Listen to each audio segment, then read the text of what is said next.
यह पहली बार होगा कि वैश्विक गरीबी का स्तर बढ़ेगा। एक ऐसी महामारी जो कभी नहीं देखी गई। बढ़ती संख्या में कई समुदाय शरणार्थियों का स्वागत कर रहे हैं। महिलाएं सामाजिक बदलाव लाने में सबसे आगे। हम नस्लवाद को अब और नजरअंदाज नहीं कर सकते। जलवायु परिवर्तन के सबसे बुरे फिर प्रभावों से आकाश, अभी भी बाढ़ बचा और जा सकता जंगलों में आग। तो यह सब बिल्कुल ही निराशाजनक लगता है। सच में यह उतना बुरा भी नहीं है। ऐसे लोग भी हैं जो दुनिया में अच्छे काम कर रहे हैं। पता है, लेकिन इतने सारे अन्याय और पीड़ा को तो देखिए। क्या आपको लगता है कि हमारे कार्यों पे इन पे कुछ फर्क पड़ रहा है? माफ कीजिएगा। स्वागत है। धन्यवाद। फूल सुंदर हैं। है ना? कुछ बच्चे सभी लोगों को फूल दे रहे थे। वाह। हम अभी दुनिया की स्थिति के बारे में चर्चा कर रहे थे और कि कैसे हमें ये लग सकता है कि हमारे कार्य बड़े स्तर को प्रभावित करने के लिए बहुत छोटे हैं, लेकिन सेवा का प्रत्येक कार्य जिसमें हम संलग्न होते हैं, चाहे वो कितना ही छोटा क्यों न हो, हमारी और अपने आसपास की दुनिया के रूपांतरण में योगदान देता है। आइए देखना जारी रखते हैं। हालांकि दुनिया बहुत सारी उथल पुथल और अशांति का अनुभव कर रही है, एक मानव परिवार के रूप में मानव जाति का एक दूसरे पर आश्रित होने की और परस्पर जुड़ाव की चेतना भी बढ़ रही है। दुनिया भर के 1 लाख से अधिक स्थानीय इलाकों में व्यक्ति और समुदाय बहाउल्लाह के मानव जाति की एकता की परिकल्पना से प्रेरणा ले रहे हैं। एक ऐसी परिकल्पना जिसके लिए समाज के ढांचे और संबंधों में रूपांतरण की आवश्यकता है। जैसे जैसे लाखों लोग एकता और न्याय के बारे में बहाउल्लाह की शिक्षाओं को अमल में लाने का प्रयास करते हैं, संस्कृति में एक गहन प्रगति होने लगती है। व्यक्ति खुद को सामाजिक परिवर्तन के नायक के रूप में देखते हैं और अपने आस पड़ोस और गांवों की बेहतरी में योगदान देने का प्रयास करते हैं। उपासना और सेवा के एक गतिशील पैटर्न की विशेषता वाले समुदाय सभी लोगों के आध्यात्मिक और भौतिक कल्याण को बढ़ावा दे रहे हैं। बच्चों की परवरिश इस तरह की जा रही है कि वे अपने अंतर्निहित आध्यात्मिक गुणों को विकसित करें और दुनिया के लोगों की विविधता और एकता की सराहना करें। युवाओं को अपने जीवन के एक महत्वपूर्ण चरण से गुजरने और अपनी ऊर्जा को एक न्यायपूर्ण भविष्य के निर्माण के लिए निर्देशित करने के लिए सशक्त बनाया जा रहा है। परिवार अधिक एकता का अनुभव कर रहे हैं और परिवारों के समूह स्थानीय सामुदायिक जीवन को मजबूत करने के लिए एक साथ आ रही हैं। व्यक्तियों, समुदायों और संस्थाओं के बीच के संबंध सहयोग और पारस्परिकता द्वारा परिभाषित हो रहे हैं। इन सभी प्रयासों का उद्देश्य मानव जाति को बहाउल्लाह द्वारा परिकल्पित शांतिपूर्ण और समृद्ध वैश्विक सभ्यता के करीब लाना है। सच में ये अवश्य ही मुझे आशा देता है। मुझे भी। हाँ, जरा सोचो इसके बारे में। आपकी प्रार्थना सभा, आपके बच्चों की कक्षा और आपके किशोर समूह वे सभी बदलाव लाने में योगदान दे रहे हैं। लेकिन अभी भी हमारे आगे एक लंबा रास्ता है और बदलाव आने में समय लगता ही है। बिल्कुल। यदि हम 100 साल पहले के अर्थात अब्दुल बहा के स्वर्गारोहण के तुरंत बाद के बहाई समुदाय को देखें तो वे बहुत अलग दिखता था। जब हम इस पर चिंतन करते हैं कि हम कितनी दूर आ गए हैं, तो हम देख पाते हैं कि आज की उपलब्धियां उन लोगों के बलिदान और साहस का परिणाम है। हाँ, जो बीज उस समय लगाए गए थे वे अब फल दे रहे हैं। बिल्कुल सही कहा। इतिहास को समझने से हमें वह परिप्रेक्ष्य मिलता है जिसकी हमें आगे बढ़ने के लिए आवश्यकता होती है। आइए इसे जारी रखते हैं।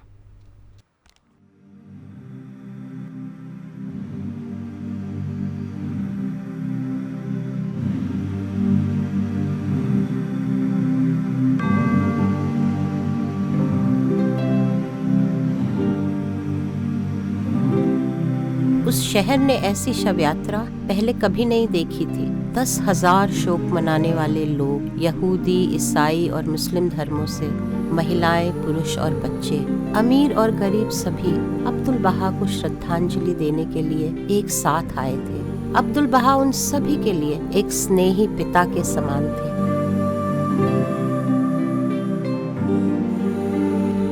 अब्दुल बहा ने, जो बहाउल्लाह के उत्तराधिकारी थे, मानवता की एकात्मकता को बढ़ावा देने के लिए अपना जीवन समर्पित कर दिया था। उस एकात्मकता की धुरी बहाउल्लाह की संविदा है, एक ऐसी संविदा जो वर्तमान समाज के ढांचों में सकारात्मक परिवर्तन प्राप्त करने की चेतना और विधि दोनों को ही सम्मिलित करती है। अब्दुल बहा ने, जिन्हें बहाओल्लाह द्वारा संविदा के केंद्र के रूप में नियुक्त किया गया था, उस समुदाय की एकता को सुरक्षित रखा और बहाओल्लाह की शिक्षाओं की अखंडता को बनाए रखा।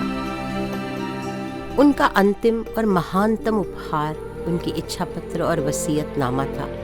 इसमें उन्होंने प्रशासनिक व्यवस्था से परिचय करवाया और अपने प्रिय पोते शोगी अफेंदी को बहाई धर्म के संरक्षक के रूप में नियुक्त किया और इस प्रकार बहाई जिस केंद्र की ओर मुड़ सके उसे स्थापित करते हुए संविदा की शक्ति की निरंतरता को सुनिश्चित किया। अब्दुल बहा ने अपने प्रियजनों को अकेला नहीं छोड़ा।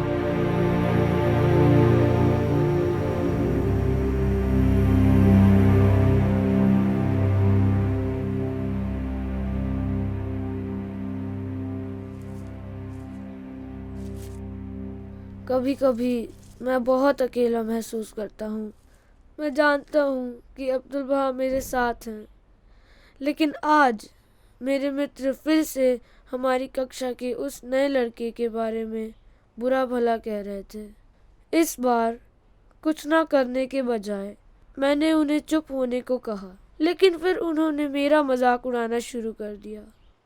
तुमने साहस दिखाया है। जो सही है उसके समर्थन में खड़े होना हमेशा आसान नहीं होता।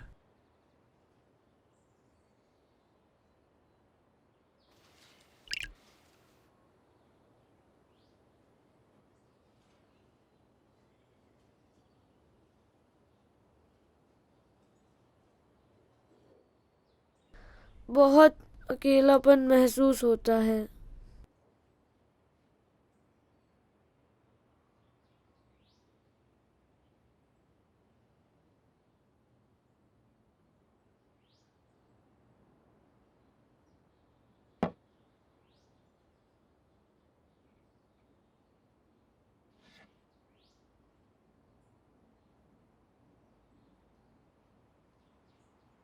कई लोग जो दुनिया में बदलाव लाए वे कभी कभी अकेला महसूस करते थे।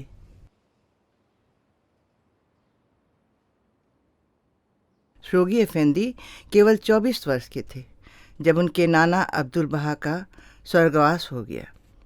उनका दिल टूट गया। दुनिया का भार अब उनके कंधों पर रखा गया था।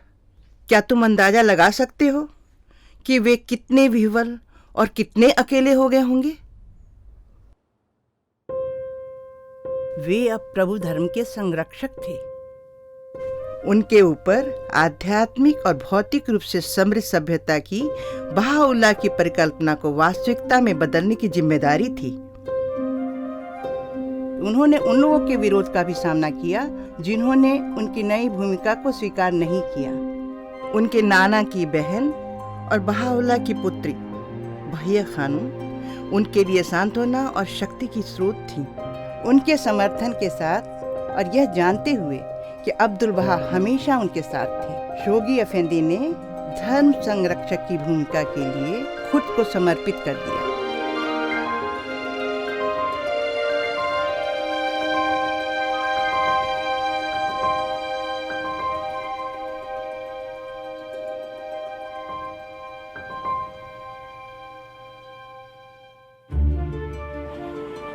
सन 1921 में बहाई समुदाय मुख्य रूप से व्यक्तियों और समुदायों के समूहों से बना था। कुछ छोटे, कुछ बड़े, बिना किसी स्पष्ट व्यवस्था प्रणाली के दुनिया भर में बिखरे हुए थे। अपनी मान्यताओं के लिए कुछ लोगों पर अत्याचार किया जा रहा था। कई भौतिक रूप से संघर्ष कर रहे थे। इतने कम लोग और इतने थोड़े संसाधन के साथ इस वैश्विक सभ्यता का निर्माण कैसे किया जा सकता था?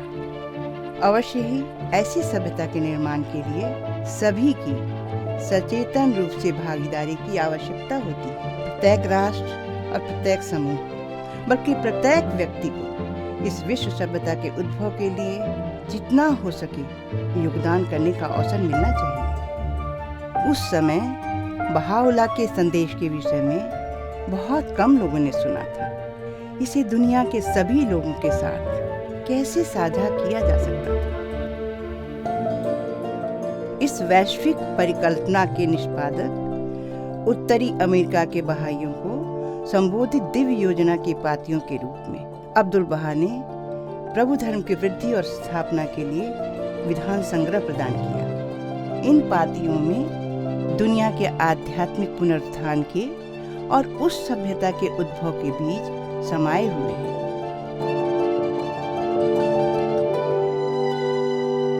लेकिन भविष्य की यह सभ्यता कार्य कैसे करेगी, निर्णय कैसे लिए जाएंगे, सभी के विचारों को कैसे सुना जाएगा। संगठन की एक प्रणाली की आवश्यकता होगी जो सभी की आवश्यकताओं और भलाई के लिए कार्य कर सके। बहाउल्लाह ने स्वयं ऐसी प्रणाली की कल्पना की थी। अब्दुल बहा ने अपने इच्छा पत्र और वसीयतनामे में बहाई प्रशासनिक व्यवस्था का खाका खींचा था।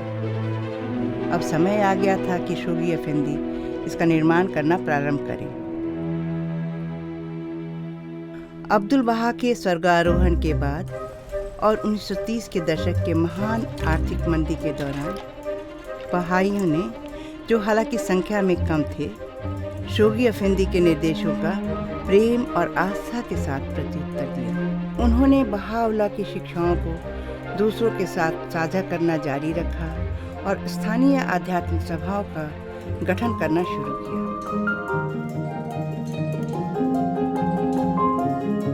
इन नई संस्थाओं का गठन करते समय क्या वे कल्पना कर सकते थे कि कैसे आज कई स्थानों पर लोग मार्गदर्शन और स्पष्टीकरण के लिए स्थानीय आध्यात्मिक सभाओं की ओर मुड़ रहे हैं। ये सभाएं उन समुदायों को पीड़ा से बचाने और उसे राहत दिलाने की क्षमता विकसित कर रही हैं, जिनका वे एक अभिन्न अंग है। आज कुछ स्थानों में स्थानीय सरकार और अन्य संस्थाएं इन आध्यात्मिक सभाओं के साथ अपने समुदायों को आगे बढ़ाने के लिए मिलकर काम कर रही हैं। जब कभी भी पर्याप्त संख्या में स्थानीय सभाओं का गठन होता, नई राष्ट्रीय आध्यात्मिक सभाओं का चुनाव करना संभव हो जाता। शोगी अफेंदी के मार्गदर्शन में प्रशासनिक व्यवस्था, जो प्रभु धर्म के विकास और उसके समाज निर्माणकारी शक्तियों के लिए अत्यावश्यक है, आकार लेने लगी थी। अब जबकि उस प्रशासन के स्तंभ स्थापित किए जा रहे थे, दिव्य योजना को प्रणालीबद्ध रूप से आगे ले जाना संभव था। सन 1937 में 7 वर्षीय योजना दिव्य योजना का पहला चरण थी। एक के बाद एक जैसे जैसे राष्ट्रीय समुदाय स्थापित और परिपक्व होते गए, उनमें से प्रत्येक ने अपनी अपनी योजना को अपनाया। द्वितीय विश्व युद्ध की शुरुआत में जब राष्ट्रों ने आक्रमण के लिए सेना तैनात करना शुरू किया, बहाई प्रेम की सेना संगठित करने के लिए निकल पड़े। अगले कुछ दशकों में व्यक्ति और परिवारों ने प्रारंभ में बड़े पैमाने पर उत्तरी अमेरिका और ईरान के समुदायों से साहस और दृढ़ संकल्प के साथ धर्म संरक्षक की योजनाओं का प्रत्युत्तर दिया। अपने ही देश के शहरों और नगरों की यात्रा करने के साथ साथ उत्तरी अमेरिका के मित्र मध्य और दक्षिण अमेरिका के देशों में भी गए, जबकि धर्म के पालने के बहाई पूर्व और उससे आगे के देशों में चले गए। कई चुनौतियों और कठिनाइयों का सामना करने के बावजूद दुनिया के सभी हिस्सों में लोगों के साथ एकता और शांति का संदेश साझा करने के लिए उन्होंने अपना घर बार छोड़ दिया। जिन लोगों ने बहाउल्लाह के धर्म को अंगीकार किया, वे समाज के सभी वर्गों के व्यक्ति थे, जिसमें रोमानिया की रानी मेरी भी शामिल थी, जो प्रभु धर्म को अपनाने वाली पहली सम्राट थी। शोगी अफेंदी ने व्यक्तियों, समूहों और बहाई संस्थाओं को मार्गदर्शन देने के लिए, प्रेरणा और प्रोत्साहन देने के लिए हजारों हजार पत्र लिखे। उन्होंने उन्हें गहन अंतर्दृष्टि प्रदान की और भविष्य की विस्मयकारी परिकल्पना को स्वरूप दिया। उन्होंने बहाई लेखों का अंग्रेजी में अनुवाद किया, पवित्र ग्रंथों की व्याख्या की और पवित्र भूमि में प्रभु धर्म के आध्यात्मिक और प्रशासनिक केंद्र का विकास किया। उनकी अद्भुत विरासत।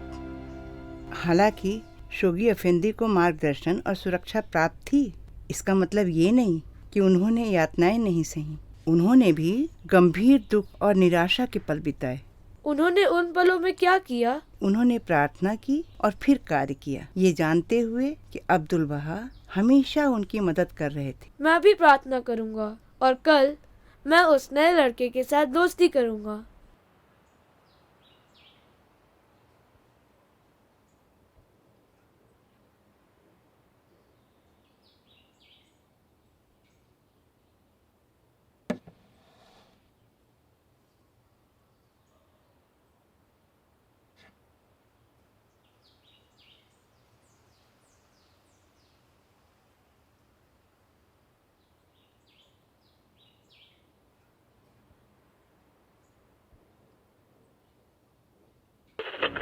Germany invades Poland and the Free State of Danzig. 6. The first atomic bomb hit Hiroshima. Peace and a final end to history. 51 United Nations have organized to give the civilized Universal Declaration of Human Rights. South Korea becomes a battleground.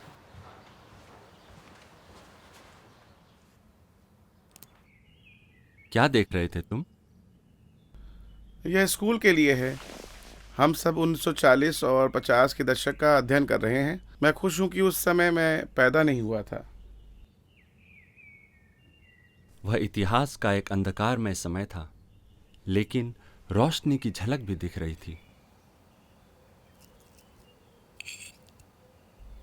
रोशनी की झलक? क्या मतलब है आपका? यही वह समय था जब शोगी अफेंदी ने बहाइयों से बहाउल्लाह के संदेश को दुनिया के हर कोने में ले जाने का आह्वान किया था। तुम्हारे दादा दादी ने उस आह्वान का प्रत्युत्तर दिया था। हाँ, सच में कितनी मजेदार बात है। लेकिन यह आसान नहीं था। उन्होंने अपना घर, अपनी नौकरी, अपना आराम सब कुछ पीछे छोड़ दिया था। जब उन्होंने अपने माता पिता से विदा लिया तो उन्हें पता था कि शायद वे उन्हें आखिरी बार देख रहे थे। साथ ही उस समय यात्रा करना बहुत कठिन था। लेकिन उन्होंने यह किया कैसे? यह उन्होंने अपने हृदय में बहाउल्लाह और मानव जाति के लिए प्रेम के कारण किया। वे जानते थे कि बहाउल्लाह की प्रकटीकरण केवल बहाइयों के लिए नहीं है, उनका संदेश सभी लोगों के लिए है। वाह! आओ मैं तुम्हें कुछ दिखाता हूं।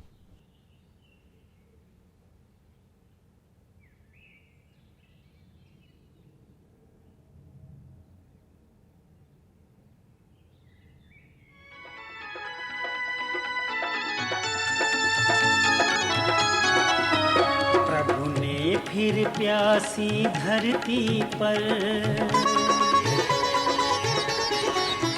प्रभु ने फिर प्यासी धरती पर गंगा नई बहाई है। युग युग के सब भेद मिटाने आया धर्म बहाई है। युग युग के सब भेद मिटाने आया धर्म बहाई है।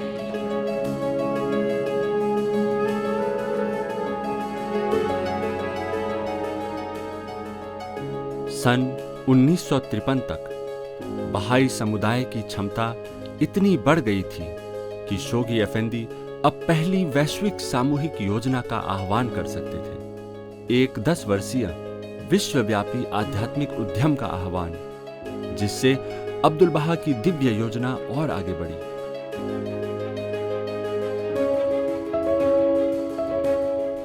बहाइयों ने तुरंत प्रत्युत्तर दिया।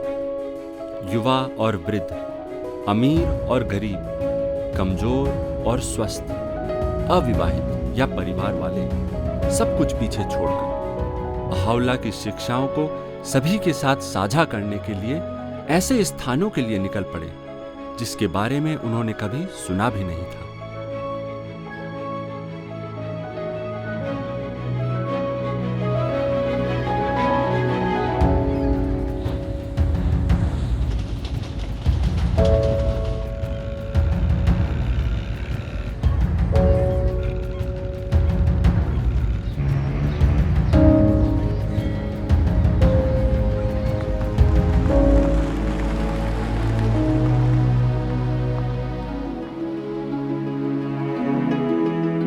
कोई भी विवरण इन आत्माओं द्वारा किए गए प्रत्येक बलिदान, प्रत्येक वीरतापूर्ण कार्य का ब्यौरा नहीं दे सकता।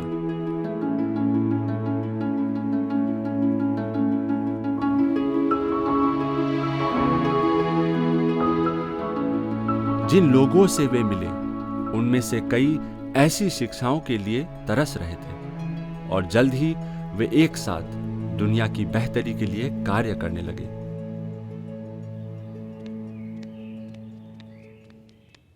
शायद उस समय जीवित होना उतना बुरा भी नहीं था। तो क्या तुम आज दोपहर आ रहे हो?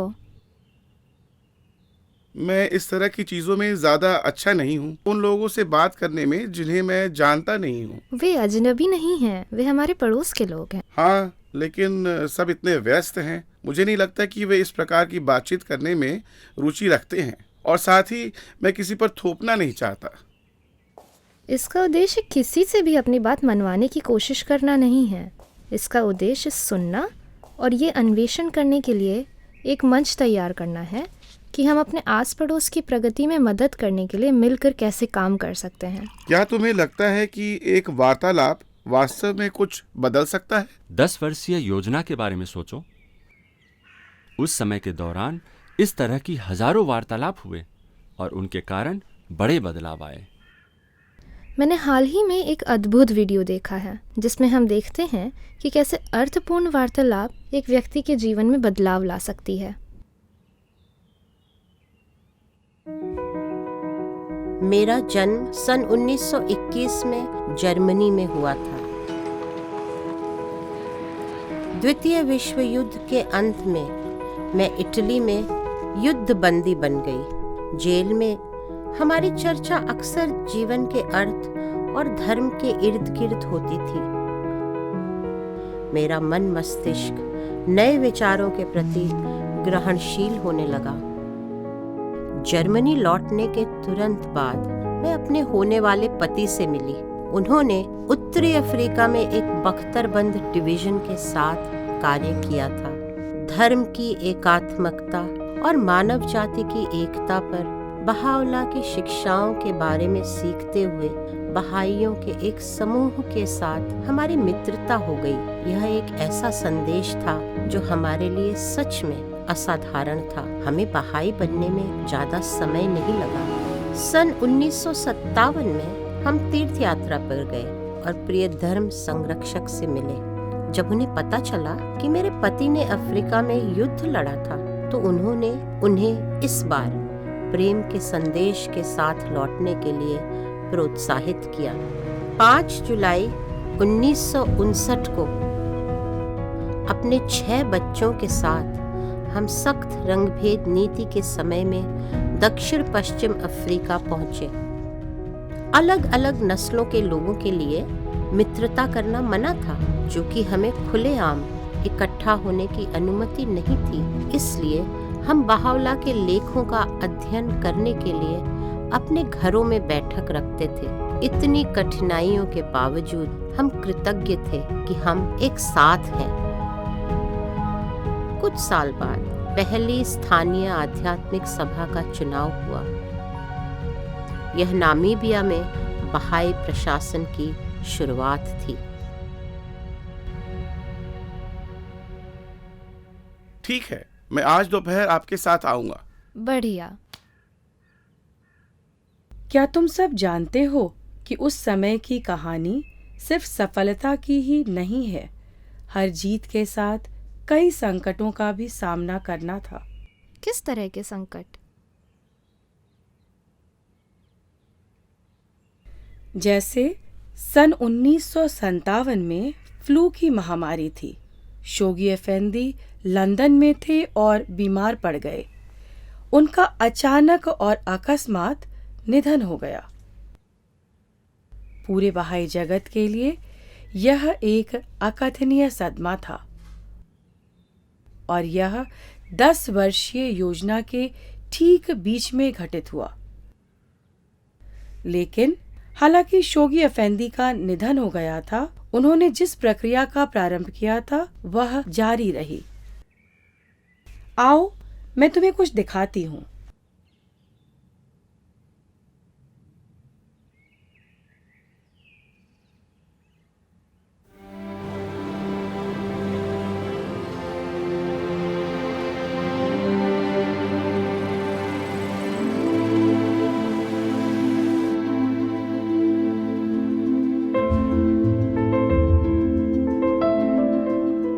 धर्म संरक्षक के निधन पर अत्यधिक तीव्र शोक और निर्जनता का वातावरण था।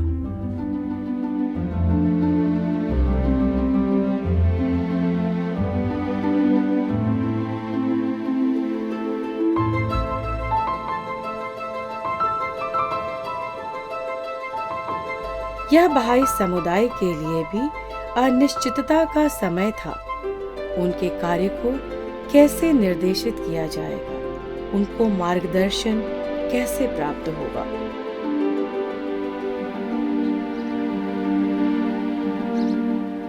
अंतिम संस्कार के तुरंत बाद शोगी अफेंदी द्वारा धर्म भुजाओं के रूप में नियुक्त की गई महिलाएं और पुरुष पवित्र भूमि में एकत्र हुए। ये विशिष्ट व्यक्ति, जिनका मुख्य कर्तव्य प्रभु धर्म की रक्षा और विस्तार करना था, वे बहाई समुदाय के कार्यों को संयोजित करने के लिए तैयार हो गए, तब तक जब तक कि विश्व न्याय मंदिर का गठन हो पाता।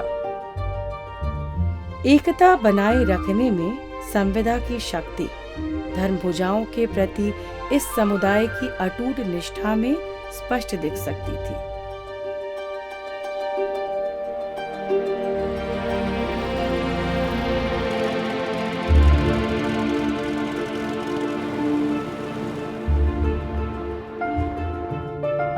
धर्म भुजाओं ने बहाइयों को धर्म संरक्षक की वैश्विक योजना को पूरा करने के लिए प्रोत्साहित और प्रेरित करने के लिए पूरी दुनिया की अथक यात्रा की।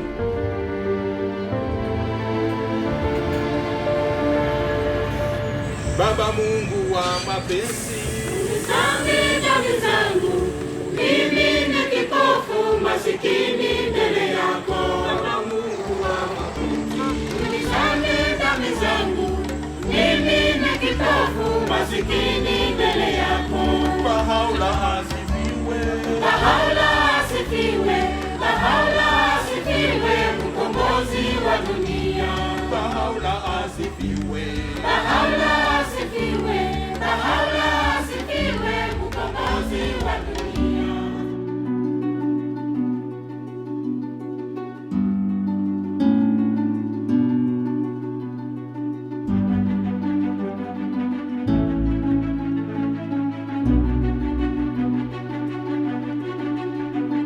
उस योजना के अंत तक बहाई समुदाय ने पिछली शताब्दी में जो संभव हो पाया था, उसकी तुलना में उन 10 वर्षों में और अधिक उपलब्धि प्राप्त कर ली थी। उन राष्ट्रों और क्षेत्रों की संख्या जिनमें बहाई रहते थे दोगुनी होकर 259 हो गई थी, जो 14,000 से अधिक इलाकों में थे।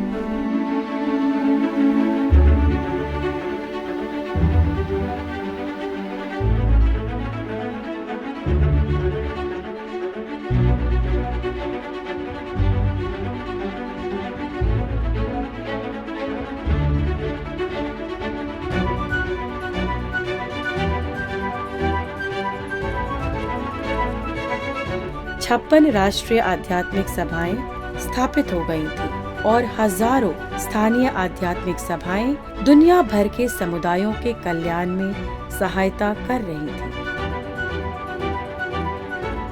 प्रशासनिक व्यवस्था की नींव और स्तंभ अब स्थापित हो गए थे।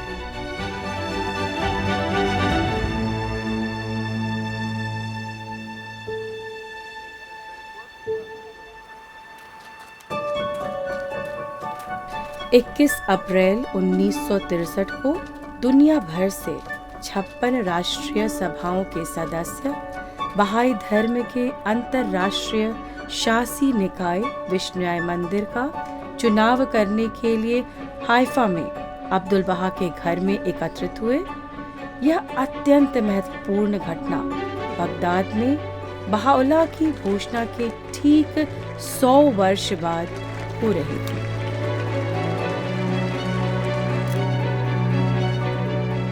धर्म पूजाओं ने आग्रह किया कि उन्हें इस संस्था पर चुना ना जाए ताकि वे सब धर्म संरक्षक द्वारा उन्हें सौंपी गई सेवाओं को पूरा कर सके।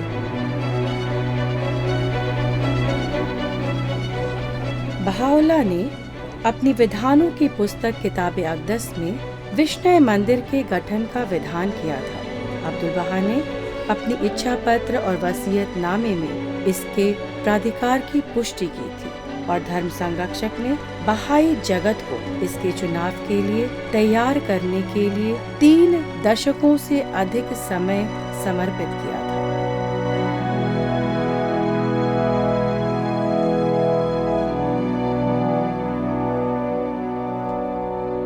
विश्व न्याय मंदिर के माध्यम से बहाउल्लाह की संविदा ने अपने जीवनदायी उद्देश्य को पूरा करना जारी रखा।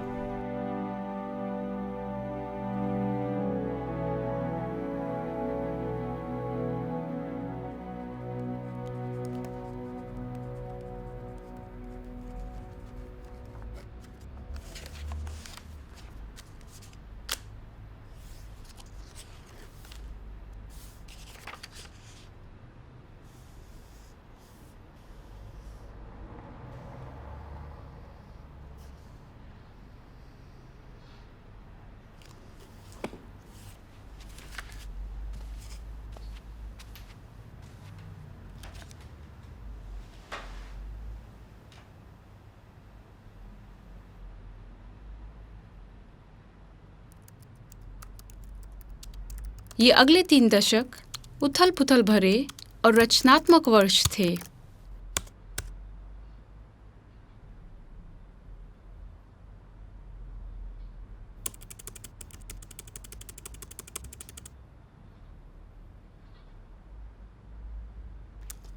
ये अगले 3 दशक सघन सीख प्राप्त करने एवं प्रयोग करने के थे।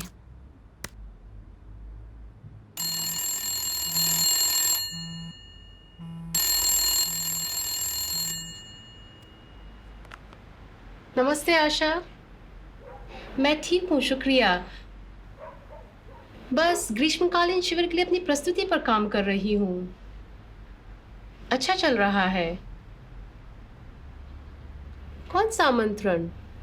ओह, समीक्षा बैठक के लिए? हाँ, मुझे मिला। दरअसल मेरा जाने का विचार नहीं था। अब मैं प्रार्थना सभा का आयोजन नहीं करती। शुरू में सब बहुत अच्छा चल रहा था, फिर कुछ समय बाद लोगों ने आना बंद कर दिया, इसलिए मैंने बंद करने का फैसला लिया। मैं समझती हूँ, पर मुझे नहीं लगता मेरे पास बांटने के लिए कुछ भी महत्वपूर्ण है। ठीक है, मैं इसके बारे में सोचकर आपको बताऊंगी।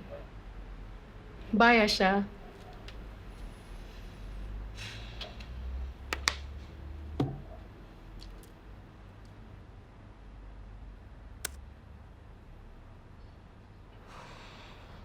बहाउल्लाह की शिक्षाओं को अपने जीवन और समाज की आवश्यकताओं पर लागू करना सीखना होगा।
उल्लास से भरे हृदय के साथ मैं उन सभी प्रिय मित्रों का अभिनंदन और स्वागत करता हूं जो इस परम महान जयंती मनाने के उद्देश्य से यहाँ एकत्रित हुए हैं।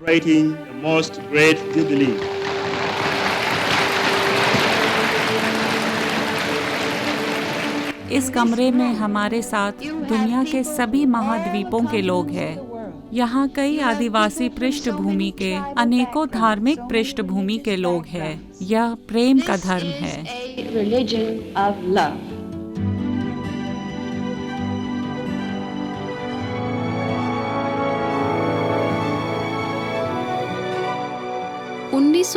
से विश्राय मंदिर ने शोगी अफेंदी द्वारा स्थापित किए गए प्रतिमान का अनुसरण करते हुए योजनाओं की एक श्रृंखला के माध्यम से बहाई समुदाय का मार्गदर्शन करना आरंभ किया।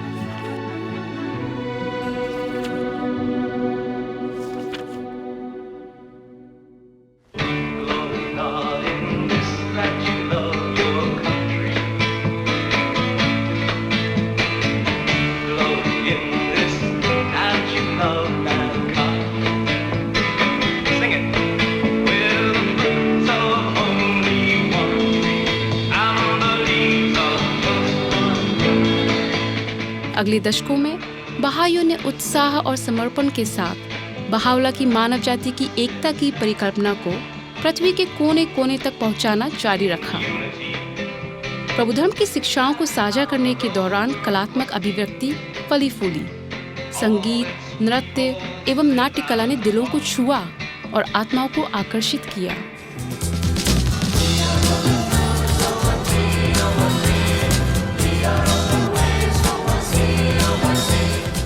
इस गतिविधि का नेतृत्व युवा कर रहे थे। प्रार्थना की शक्ति की सहायता से तथा प्रबुधर्म के युवा वीरांगनाओं और वीरों से प्रेरित होकर वे इस आध्यात्मिक उद्यम में एक महत्वपूर्ण भूमिका निभाने के लिए उत्साह पूर्वक उठ खड़े हुए।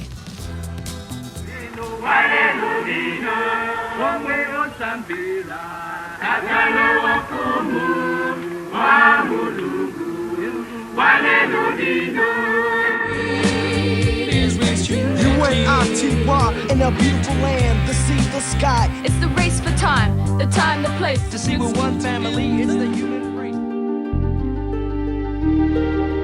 एशिया, अफ्रीका और लैटिन अमेरिका के कुछ भागों में लाखों लोगों ने प्रभु धर्म को अपनाया।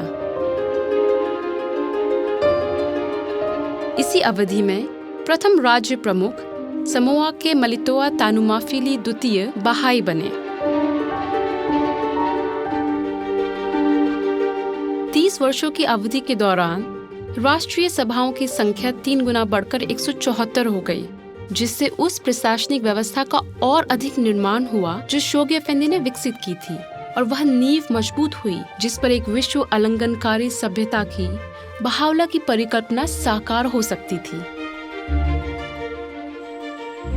जैसे जैसे प्रभु धर्म अधिकाधिक स्थापित होता गया, वैसे वैसे बहाइयों ने बहावला की शिक्षाओं को उस समाज की सामाजिक एवं आर्थिक आवश्यकताओं पर लागू करना आरंभ किया जिसमें वे रहते थे। इसके परिणाम स्वरूप दुनिया भर में हजारों तृणमूल स्तरीय पहल आरंभ हुई।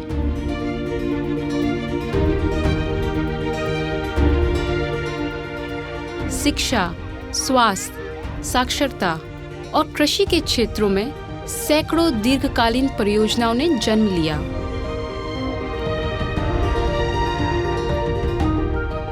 सभी के कल्याण और समृद्धि के लिए बहुत सारे बहाई प्रेरित विकास संगठन उभरे। लड़कियों और लड़कों दोनों के लिए स्कूलों की स्थापना तथा दवाखानों का निर्माण तथा सामाजिक एवं आर्थिक समृद्धि के उद्देश्य से चलाए जाने वाले कार्यक्रमों को प्रोत्साहन देकर ऐसे पहलों की शुरुआत सर्वप्रथम अब्दुल बहा ने ईरान में की थी। निरंतर हो रहे निर्मम अत्याचारों के बावजूद ईरान के बहाइयों ने आज तक असाधारण लचीलापन, प्रेम, साहस एवं वीरता दिखाई है, और वे अपनी मातृभूमि तथा देशवासियों के सामाजिक, आध्यात्मिक एवं भौतिक कल्याण की उन्नति में लगातार योगदान दे रहे हैं।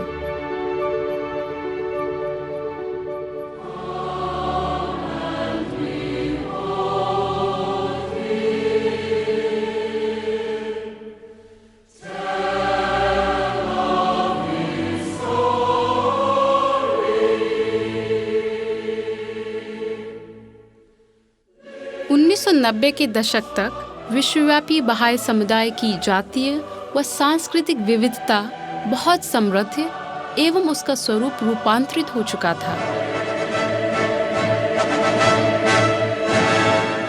The fundamental spiritual truth of our age is the oneness of humanity. प्रभु धर्म राष्ट्रीय और अंतर्राष्ट्रीय मंचों पर और अधिक मान्यता प्राप्त करने लगा था और अब तक वह भौगोलिक रूप से दुनिया का दूसरा सबसे अधिक प्रसारित धर्म था। इस तीव्र विकास के परिणाम स्वरूप कई चुनौतियां उत्पन्न हुई। बड़ी संख्याओं में लोगों के बहाई शिक्षाओं को अपना लेने से ही एक जीवंत सामुदायिक जीवन निर्मित नहीं हो जाता।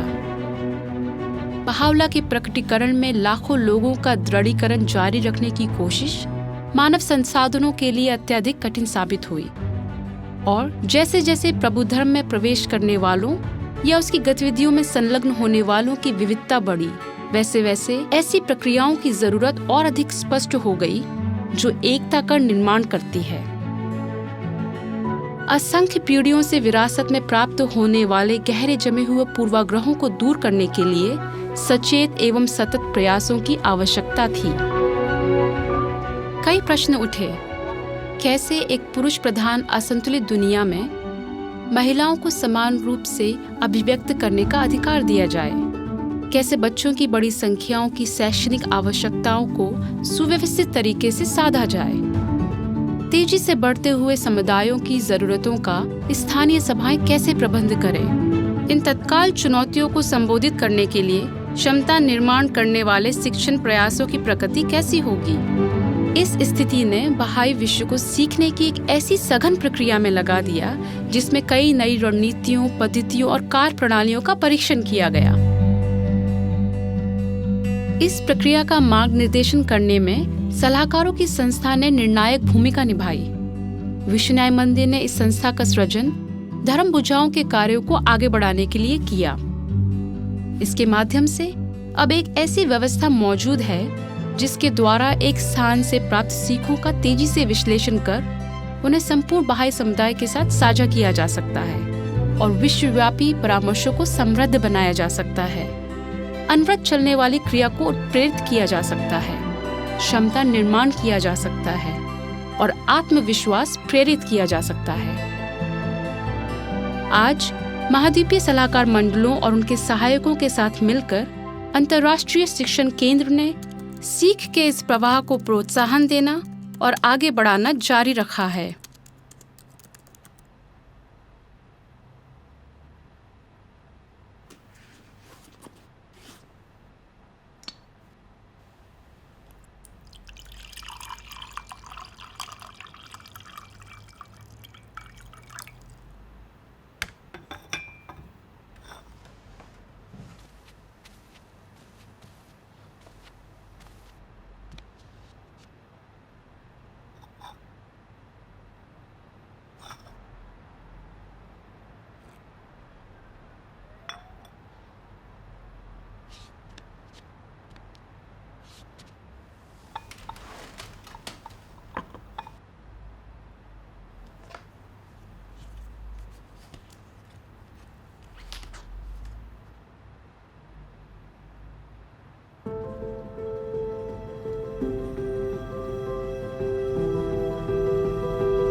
कार्मल की पाती में बहाउला ने धर्म के प्रशासनिक और आध्यात्मिक केंद्र के विकास का घोषणा पत्र प्रकट किया है।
1996 में बहाई समुदाय एक निर्णायक मोड़ पर पहुंच चुका था।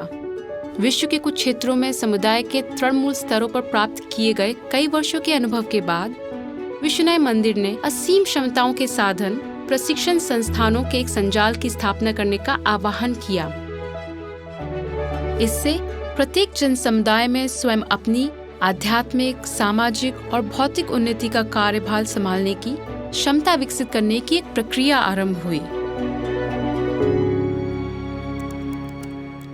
बहाई समुदाय अब सीखने और विकास करने के अपने एक नए चरण में प्रवेश कर चुका था।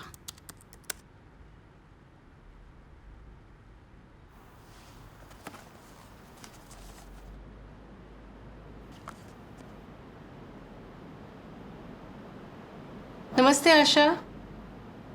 शायद अब समय आ गया कि मैं सीखूं कि कैसे सीखते हैं। मैं समीक्षा बैठक में आऊंगी। मैं जानना चाहती हूँ कि दूसरों ने क्या सीखा है, और हाँ, मुझे अपने अनुभव बांटने में भी खुशी होगी। किसे पता, शायद मैं अपनी प्रार्थना सभाएं फिर से शुरू कर सकूं। कल मिलते हैं। बाय।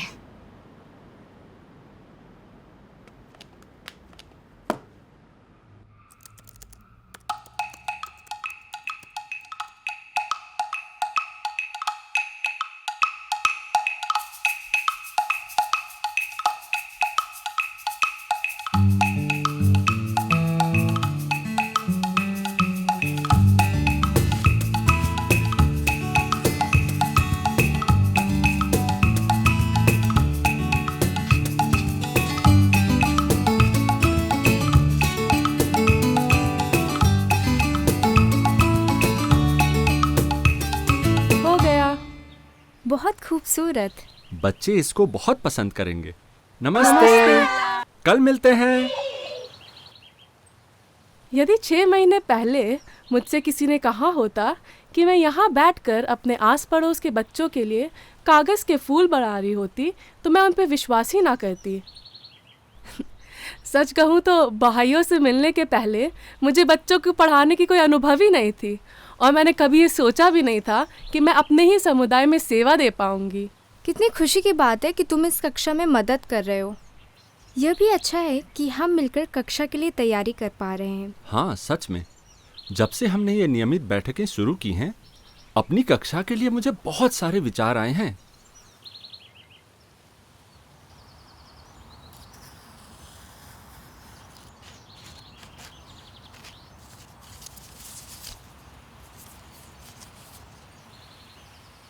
वैसे इस बार आप कंठस्थ करने वाले कार्य को कैसे करने की योजना बना रहे हैं? शायद हम इशारों का उपयोग कर सकते हैं। सच में? क्या वाकई फिर से एक उद्धरण कंठस्थ करने की जरूरत है? मेरा मतलब है कुछ बच्चों के लिए ये आसान नहीं है, मेरे लिए भी। मुझे अपने स्टडी सर्कल में उद्धरणों को याद करना बहुत कठिन लगता है। हाँ, इसे छोड़ देते हैं। हम केवल उद्धरण की व्याख्या करते हैं और फिर उन्हें कहानी सुनाते हैं। उन्हें ये अच्छा लगता है। हाँ, ये सच है, बच्चों को कहानियाँ पसंद हैं। मैंने कई बार इसके बारे में सोचा है कि हम पवित्र लेखों को याद क्यों करते हैं। हम सिर्फ उद्धरणों को पढ़ सकते थे, लेकिन यह वास्तव में हमें याद नहीं रहता। हमारे विचार हमारे कार्यों को प्रभावित करते हैं, इसलिए जब हम इन शब्दों को कंठस्थ करते हैं तो ये हमारे मस्तिष्क की आदतें बन जाते हैं और हमारे कार्यों में इसके व्यक्त होने की संभावना अधिक हो जाती है। सच में, जब मैं अपना धैर्य खोती हूँ तो मुझे याद आता है कि एक विनम्र जिह्वा मानव हृदय की चुंबक है। हाँ, ईश्वर के शब्दों में एक शक्ति है। प्राणी जगत में इसका रचनात्मक प्रभाव होता है। यह हमारे दिलों को खोल देता है और हम में रूपांतरण ला सकता है। यहाँ देखो,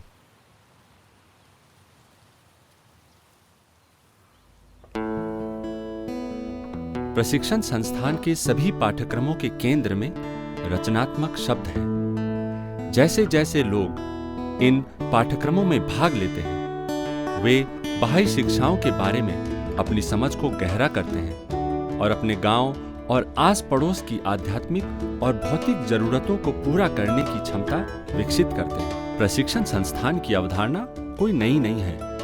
अब्दुल बहा ने स्वयं दिव्य योजना की पातियों में प्रभु धर्म के शिक्षकों की प्रशिक्षण का उल्लेख किया था। उन्होंने ईरान में प्रभु धर्म के शिक्षकों को तैयार करने के लिए नियमित अध्ययन कक्षाओं को भी प्रोत्साहित किया था। पिछले 25 वर्षों में अधिक से अधिक लोग संस्थान प्रक्रिया में भाग ले रहे हैं, जिसके कारण जीवंत और उद्देश्यपूर्ण नए समुदाय उभर कर आए हैं। सभी का इसमें स्वागत है।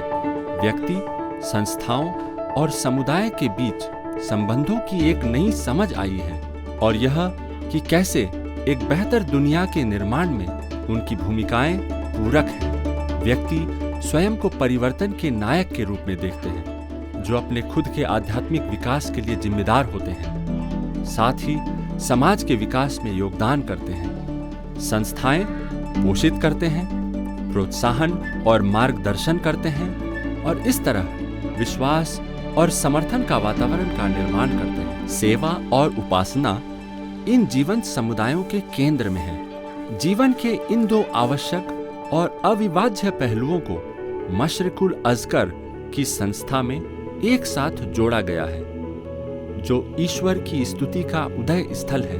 एक ऐसी वास्तविकता है जिसका वर्णन अब्दुल बहा ने विश्व के सबसे महत्वपूर्ण संस्थाओं में से एक के रूप में किया है। उपासना गृह, जो प्रार्थना और मनन के लिए एक जगह है, स्कूलों, अस्पतालों और अनाथालयों जैसे मानवीय संस्थाओं से घिरा होना चाहिए, जो इसके आसपास की जनसमुदाय की सेवा करते हैं। पहली उपासना गृह का निर्माण सन 1908 में तुर्कमेनिस्तान के इस्काबाद में हुआ था। 2016 में दुनिया ने चिली के सैंटियागो में अंतिम महाद्वीपीय उपासना गृह को पूरा होते देखा। उस समय से विश्व के विभिन्न भागों में स्थानीय और राष्ट्रीय मंदिरों का निर्माण शुरू हो गया है, जो पृथ्वी को प्रकाशित करने वाले प्रकाश स्तंभ के रूप में कार्य कर रहे हैं।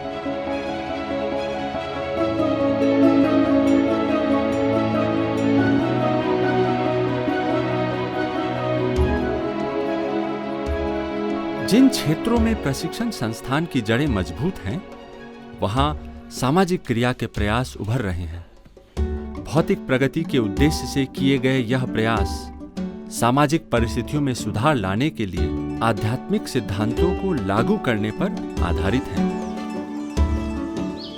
वे समाज की सामाजिक, आध्यात्मिक और भौतिक आवश्यकताओं की बढ़ती सामूहिक चैतन्य के साथ साथ एक सतत विकासशील सभ्यता में योगदान करने की इच्छा का परिणाम है। 2018 में बड़ी मात्रा में सीख उत्पन्न होने के कारण और इस प्रयास के क्षेत्र के फलने फूलने के लिए विश्व न्याय मंदिर ने बहाई विश्व केंद्र में एक नई संस्था बहाई अंतर्राष्ट्रीय विकास संगठन का सृजन किया। सामाजिक क्रिया के क्षेत्र में निर्मित क्षमताएं समाज के प्रचलित संवादों में बहाइयों की भागीदारी को भी समृद्ध बना रही हैं। स्थानीय से लेकर राष्ट्रीय और अंतर्राष्ट्रीय स्तर तक बहाई लोग समुदाय के नेताओं, संगठनों और सरकारी एजेंसियों को महिलाओं और पुरुषों की समानता, लोगों का प्रवसन और एकीकरण, गरीबी उन्मूलन, नस्लीय पूर्वाग्रह का उन्मूलन और पर्यावरण और संधारणीय विकास जैसे समाज के जीवन के लिए महत्वपूर्ण विषयों में शामिल कर रहे हैं। बहाई अंतर्राष्ट्रीय समुदाय के 5 कार्यालयों की स्थापना के माध्यम से वैश्विक बहाई समुदाय के अनुभवों को कई अंतर्राष्ट्रीय संगठनों के साथ साझा किया जा रहा है। इनमें से प्रमुख संयुक्त राष्ट्र है, जहां बहाई अंतर्राष्ट्रीय समुदाय को यूनेस्को और यूनिसेफ के साथ परामर्शी दर्जा प्राप्त है, जिसके कारण वे वैश्विक स्तर पर नीतिगत संवादों में योगदान दे पा रहे हैं। लगभग 100 वर्ष पहले शोगी अफेंदी ने प्रभुधर्म में निहित समाज निर्माणकारी शक्ति की बात की थी, एक ऐसी शक्ति जो व्यक्ति को नया जीवन प्रदान कर सकती है और एक विच्छिन्न विश्व का पुनर्निर्माण कर सकती है। आज इस शक्ति की स्पंदन को विश्व भर में हो रहे सामाजिक रूपांतरण में देखा जा सकता है, जहां लोग बहाउल्लाह की शिक्षाओं को अमल में लाने का प्रयास कर रहे हैं। प्रचलित आदतें, रीति रिवाज और अभिव्यक्ति की तौर तरीके बदलने लगते हैं और यहाँ तक कि संस्कृति के पहलू भी आगे बढ़ने लगते हैं। यह कई आत्माओं को प्रभावित कर रही और भी अधिक गहन आंतरिक रूपांतरण की बाहरी अभिव्यक्ति है। यह अकल्पनीय है। अब मुझे एहसास हुआ कि हमारी बच्चों की कक्षा किस तरह व्यापक प्रयासों के साथ उपयुक्त बैठती है। बिल्कुल, और हमारी कक्षा चाहे जितनी भी छोटी हो, ये सभी के कल्याण में योगदान दे रहा है। आप मुझे इस संस्कृति में बदलाव के बारे में और बताइए। इसे देखने का मेरा एक तरीका यह है कि कैसे संबंध पुनः परिभाषित किया जा रहा है, रचयिता के साथ, एक दूसरे के साथ और यहाँ तक कि पृथ्वी के साथ हमारा संबंध। उदाहरण के लिए, जिन इलाकों में संस्थान प्रक्रिया फल फूल रही है, वहाँ महिलाओं और पुरुषों के बीच संबंध बदल रहे हैं। साथ मिलकर वे सुस्थापित पूर्वाग्रहों और अन्यायपूर्ण प्रथाओं को चुनौती देने के लिए काम कर रहे हैं। जहां हम पहले दमन की संस्कृति देखते थे, वहीं हम अब समानता की संस्कृति को उभरते हुए देख रहे हैं और महिलाएं सामाजिक रूपांतरण में सबसे आगे हैं। चलिए, मैं आपको कुछ दिखाती हूँ।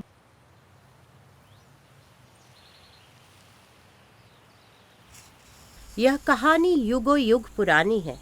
उसके जन्म होने से पहले ही उसे उन्होंने ओझल करने की कोशिश की, जैसे कोई जादुई चाल हो, लेकिन उसकी उपस्थिति को याद किया गया, भले ही उसकी अनुपस्थिति में। जब उसका जन्म हुआ तो मिठाई बांटने के बजाय सुंदर फीतों से बंधी हुई दुख की थैलियां बांटी गईं, और जब उसे कुछ मिला तब सबसे छोटा, सबसे कम और आखिरी अक्सर बिल्कुल भी नहीं मिला।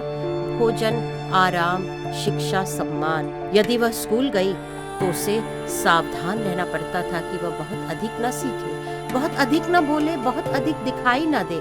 उसे ज्यादा जगह नहीं लेनी चाहिए, उसे खुद को छोटे से छोटा बनाना चाहिए, खुद को ऐसे आकार में मोड़ना चाहिए जो शांत, संयमित, नियंत्रित हो। यह सीख ले कि उसका अपना शरीर उसकी आत्मा के लिए सुरक्षित आवास नहीं है।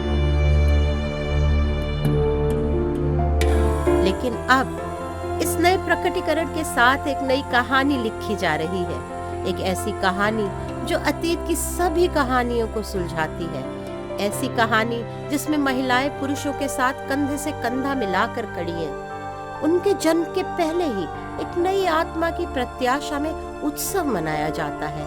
जब उसका जन्म होता है, परिवार, गांव, शहर, पूरा राष्ट्र खुशियां मनाता है। अब उसे भोजन, आराम, शिक्षा, सम्मान मिलेगा। वह स्कूल जाएगी। उसके पास सीखने, समझने, बोलने, सिखाने के लिए बहुत कुछ है।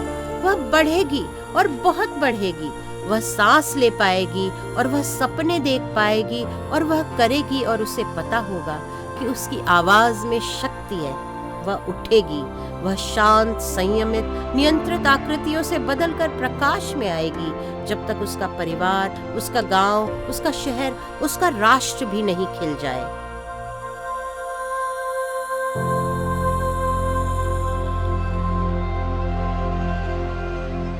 आज सामूहिक प्रयासों की एक पूरी शताब्दी के बाद हम अब्दुल बहा की इच्छा पत्र और वसीयतनामा एवं दिव्य योजना की पातियों में छिपे विवेक के खजानों को देखना शुरू कर रहे हैं। विश्व भर में लाखों लोग अपने हृदय को अब्दुल बहा के उदाहरण की ओर मोड़ रहे हैं और उनके नक्शे कदम पर चलने का प्रयास कर रहे हैं। धीरे धीरे दिन ब दिन वे बहाउल्लाह की शिक्षाओं के साथ अपने आंतरिक और बाहरी जीवन को संरेखित करने का प्रयास करते हैं और एक समृद्ध और शांतिपूर्ण वैश्विक सभ्यता के निर्माण की दिशा में सचेत रूप से कार्य कर रहे हैं। 100 वर्षों में जो हासिल किया गया है वह अकल्पनीय है। अगले 100 वर्षों में क्या क्या होने वाला है? अवश्य ही ये हम पर निर्भर करता है। हम सभी को अपनी भूमिका निभानी है। हमारे कार्य भविष्य को प्रभावित करेंगे। शायद मुझे अपने किशोर समूह पे हार नहीं मारनी चाहिए। और आपको अपने बच्चों की कक्षा से और मुझे इस स्टडी सर्कल को।